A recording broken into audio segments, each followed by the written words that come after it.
21. Et là, on voit que Jean-Baptiste, le dernier prophète de la loi, Luc 16, verset 16, Matthieu 11, verset 13, comme c'était le dernier prophète de la loi, donc les Juifs venaient, et ils savaient cela. C'est pour ça qu'ils disaient, mais es-tu Élie? Et la parole de Dieu, elle dit, avant le jour redoutable de l'Éternel, je vous enverrai Élie le prophète. Et quand les disciples disaient au Seigneur, mais pourquoi que les Juifs disent-ils que Élie doit venir premièrement? Le Seigneur a dit, je vous dis qu'Élie est déjà venu, mais qu'ils ne l'ont pas reconnu. C'est ce que nous voyons bien, dans la parole de Dieu. C'est ce que nous voyons dans la parole de Dieu, dans Matthieu 17, 10, je crois, si on lit Matthieu 17, 10, 11, 12, 13, par là, eh bien, on voit que le Seigneur a dit, ben, je vous dis qu'Élie, c'était Jean-Baptiste.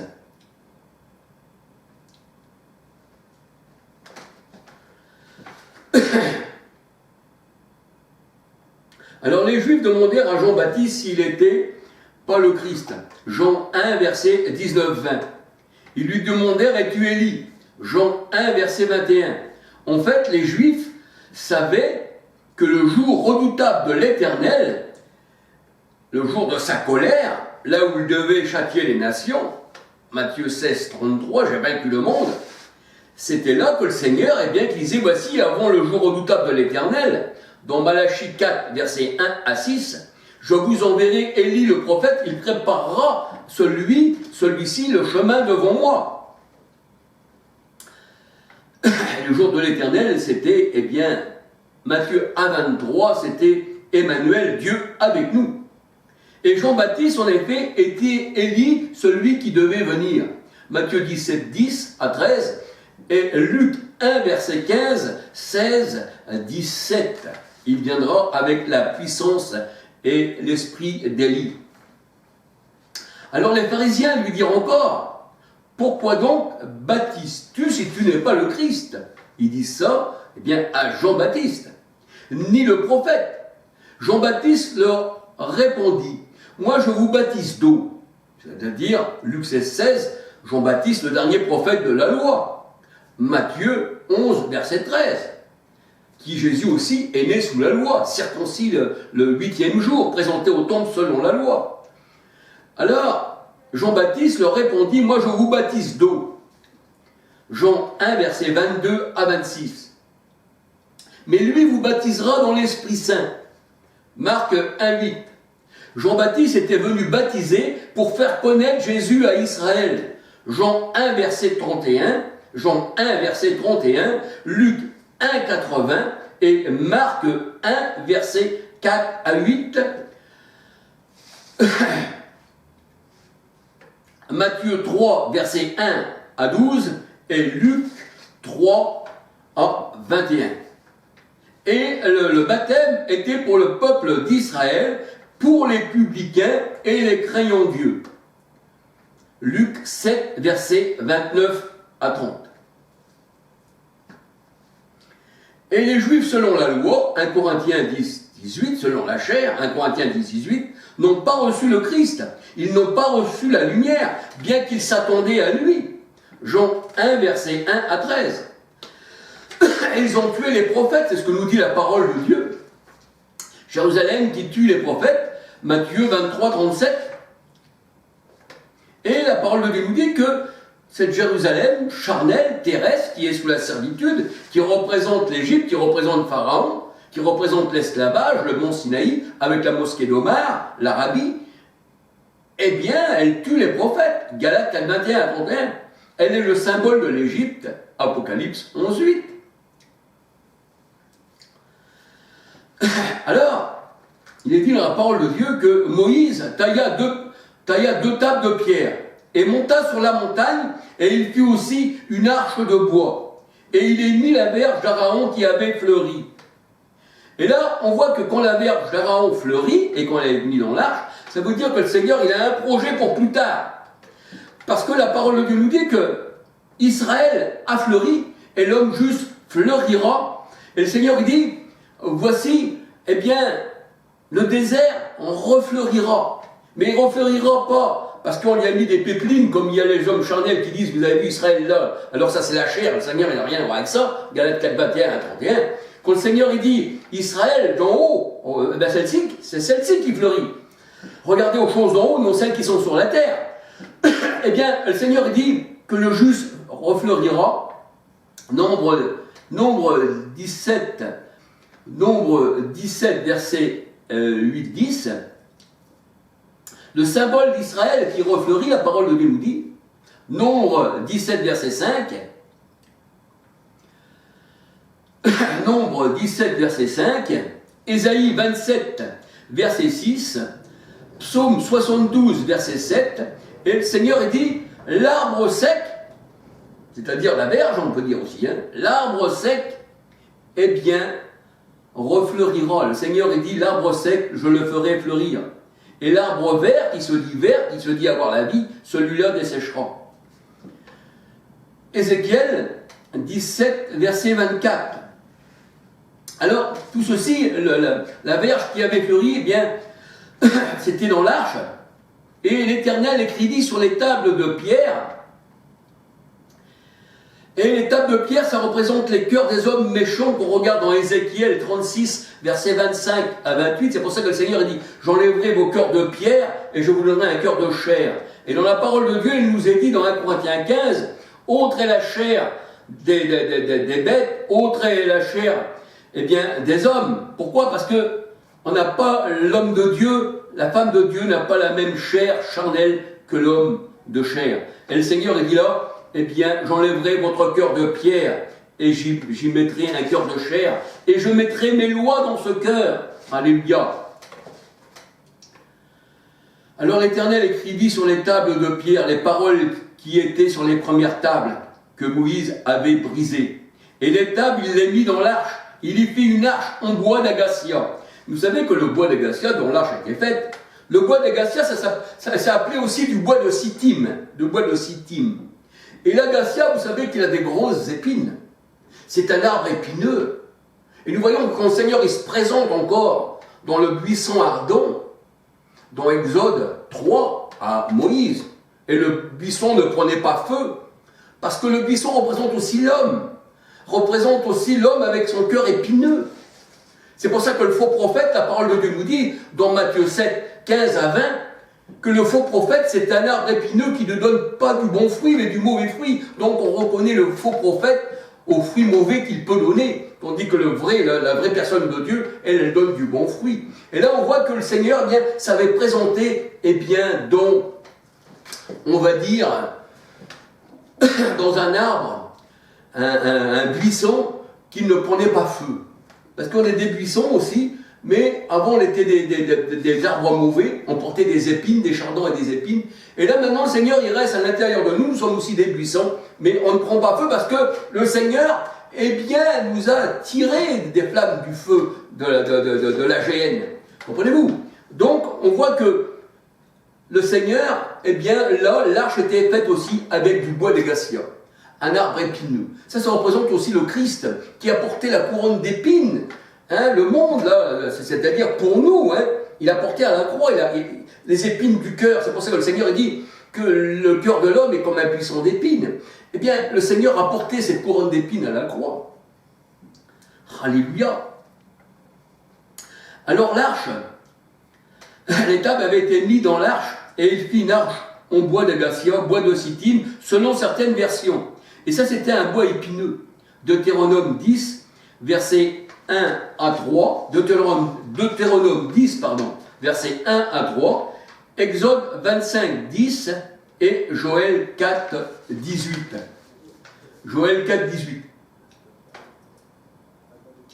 Joël 4, 18. Alors, l'arbre épineux représente, eh bien, le faux prophète.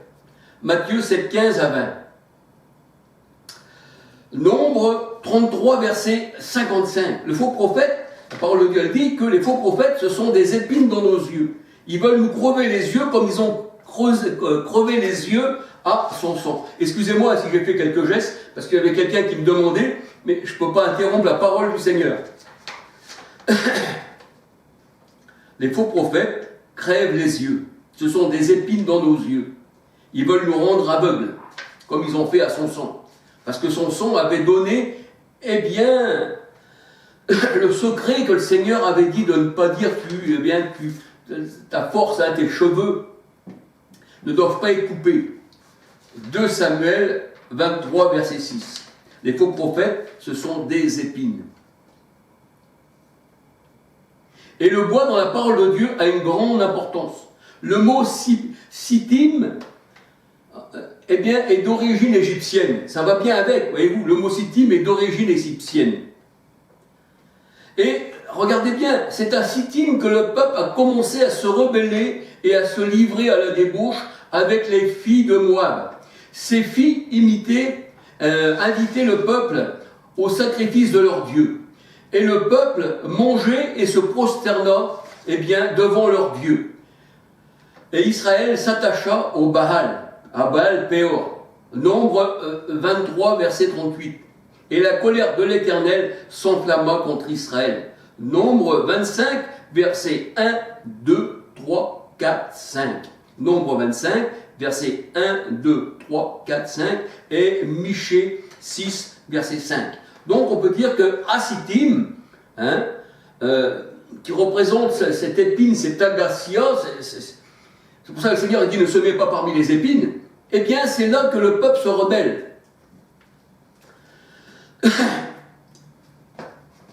Et c'est vrai que l'arche aussi représente, fait avec le bois de Sittim, c'est-à-dire avec des épines, hein, qui représentent l'arbre épineux, eh bien représente l'Éternel dans le buisson. Exode 3.2. Et là, nous voyons aussi qu'il y avait le bélier aussi, eh bien, pris par les cornes dans le buisson. Et comme on dit, le bélier n'est pas un agneau, hein, le bélier c'est lui qui fait l'agneau. Hein. On peut dire que le bélier représente, eh bien, l'Éternel. Genèse 22, versets 8, 13, 14. Et le Seigneur Jésus-Christ a porté la couronne aussi. Il a porté la malédiction. Galates 3, versets 10 à 13. Et l'étape de la loi était dans l'arche. Et cette arche, elle était faite pour le buisson d'épines. Pourquoi? Parce que comme l'étape de la loi était dans l'arche, le Seigneur a dit dans 1 Timothée 1, 9, 10, la loi elle a été faite pour le méchant, elle a été faite pour le parjure. Voyez-vous? Donc on dit que l'arche, avec la loi à l'intérieur, ça représentait que ça c'était fait pour le méchant, et c'est pour ça qu'elle a été faite en bois de Sittim, avec des épines. Hein, c'était de l'agacia. L'agacia, c'est des grosses épines noires.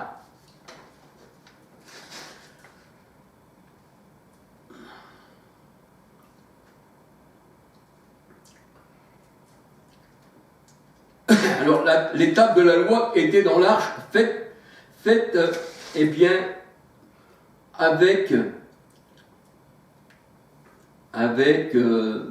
du bois de Sittim, c'est-à-dire de l'agacia, qui représente l'homme mauvais, avec eh bien, sa loi qui a été faite spécialement pour lui, 1 Timothée 1, verset 9, 10, et Michée 7, 14. C'est pour ça que le Seigneur dit que les hommes, ce sont des épines. C'est pour ça qu'il dit, le sol, hein, il disait à Adam, le sol ne te produira que des ronces et des épines. Parce que le sol, ça représente l'homme mauvais. C'est la mauvaise terre ou la bonne semence. Et pour ça que le Seigneur a dit, j'ai fait une nouvelle terre.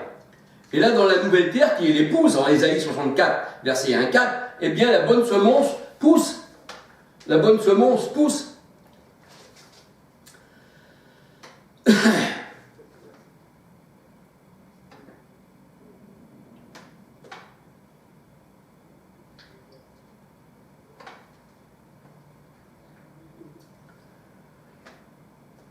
Et la parole de Dieu nous dit que l'Éternel se sert des épines du désert. Et quand on va au désert, hein, c'est là qu'il n'y a pas d'eau, c'est là qu'il y a les scorpions, tout ça, ça veut dire que l'eau c'est l'Esprit Saint.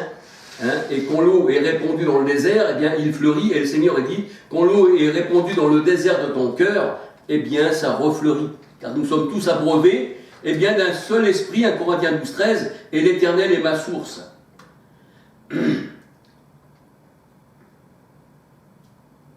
Alors la parole de Dieu nous dit que l'Éternel se sert des épines du désert pour broyer la chair des hommes mauvais. Juge 8, 7, 8.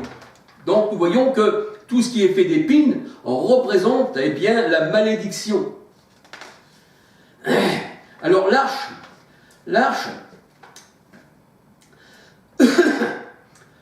et l'étape de pierre.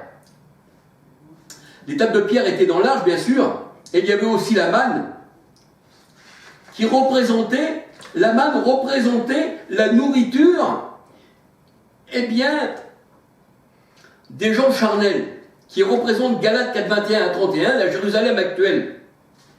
Exode 25, verset 40.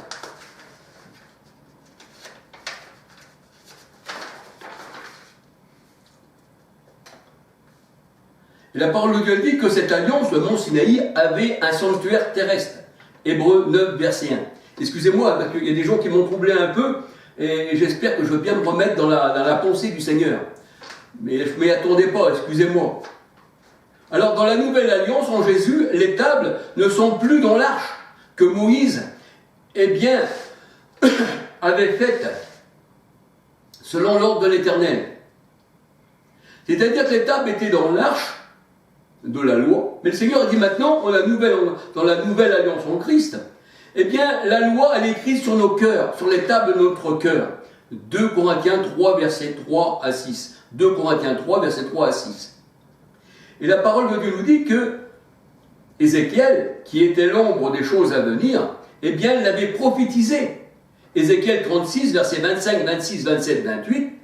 Et j'ôterai votre cœur de pierre et j'y mettrai un cœur de chair et j'y mettrai mes lois. Donc on peut dire qu'on est large de l'Éternel. On est large de l'Éternel, puisqu'il a mis ses lois en nous. C'est ce que nous dit la parole de Dieu. Et c'est ce que Jérémie avait aussi prophétisé. Jérémie 31, verset 31 à 40. Je ferai une nouvelle alliance avec mon peuple et je mettrai mes lois et mon esprit en eux. Et ça s'est réalisé en Christ. Hébreux 8, verset 10 à 13. C'est la nouvelle alliance. Ne regardons plus de ce qui était passager, mais regardons ce qui est éternel. Dans l'arche, il y avait la manne, qui signifie qu'est-ce que c'est. Se disait, qu'est-ce que c'est de ça? Exode 16, verset 15. Hébreux 9, 4. Donc la parole de Dieu dit que dans l'arche, il y avait la manne. Exode 16, verset 33.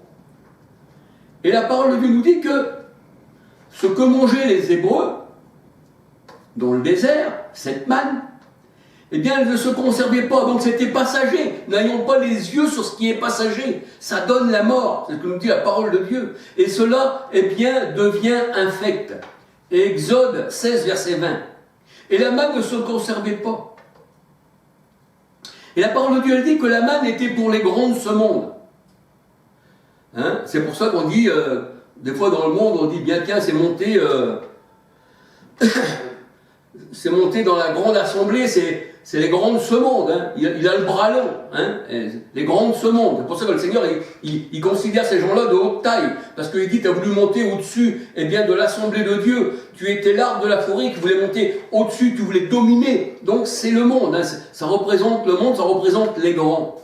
La manne était, la parole de Dieu nous dit, pour les grands de ce monde. Et leur nation, bien sûr, c'était les hommes de haute taille. C'est pour ça que le Seigneur il disait eh bien, à Samuel, ne considère pas sa taille à celui-ci, parce que je l'ai rejeté, parce que l'Éternel regarde au cœur. 1 Samuel 16, verset 4. Parce que Samuel se disait, il est bien grand, tout ça, il me paraît grand, mais ça, dans la parole de Dieu, c'est pas grand de grandeur qui regarde le Seigneur. C'est le cœur qui s'élève. C'est ça la grandeur. Et le Seigneur dit que la manne était pour ceux qui étaient grands, qui s'élevaient au-dessus de l'Éternel. Et cela était infect. Et ça, c'était passager. 1 Samuel 16, verset 4. Job 34, verset 24-25. Michée 7, verset 3, 4. Jérémie 41, verset 1. Ézéchiel 31, verset 10. Ésaïe 14, verset 12 à 16. Et Psaume 78, verset 24-25. Voyez-vous, je vous ai donné eh bien, que la manne, elle était faite pour les grands de ce monde.